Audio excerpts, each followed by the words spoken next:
Bine vă regăsesc din nou! Ca și tehnician nutriționist specializat în psihonutriție, sunt întrebată adesea cu ce sunt eu diferită. O să vă răspund imediat, dar până atunci, eu cred că nutriția este un stil de viață pe care îl poți adopta pe termen lung, fără a fi frustrat de limitări sau constrângeri. Nu cred în adevăr absolut și în prescripții care se repetă. Misiunea mea este să învăț pe fiecare în parte, pe cei care își doresc acest lucru, care este stilul personal pe care are nevoie să îl adopte pentru a scădea în kilograme sau pentru a crește masa musculară. Înțeleg că nutriția nu este legată doar de ce mâncăm sau ce bem, despre cum mâncăm sau cum ne petrecem mare parte din timp. Este și despre propria noastră voință și motivație atunci când vine vorba despre kilogramele în plus pe care vrem să le dăm jos. Este și despre cât de realiști suntem atunci când ne punem obiectivul de a slăbi.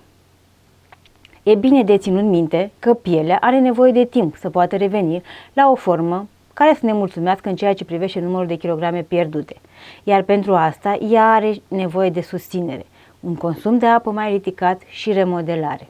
Noțiunile le-am aprofundat în 2017, când am terminat formarea ca tehnician nutriționist. Ulterior, în 2021, am urmat un curs de psihonutriție care m-a ajutat să-mi pun în ordine noțiunile deja învățate și cu care cochetam de foarte mulți ani. Ce m-a învățat psihonutriția? Oamenii se îngrașă din motive diferite, oamenii slăbesc într-un mod diferit. Cu ce te pot ajuta eu? Să iei deciziile cele mai bune pentru tine în acord cu ritmul tău.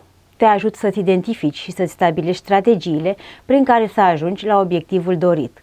Te ajut să-ți stabilești corect obiectivul. Așadar, psihonutriția este o combinație între consiliere nutrițională, coaching și elemente de psihologie, adică ce se află în spatele kilogramelor acumulate, a mâncatului emoțional, care este relația cu mâncarea sau care este starea în care mâncăm. De aceea, draga mea, îți recomand să-ți cauți un terapeut care să ți se potrivească și în care să ai încredere. Restul va veni de la sine.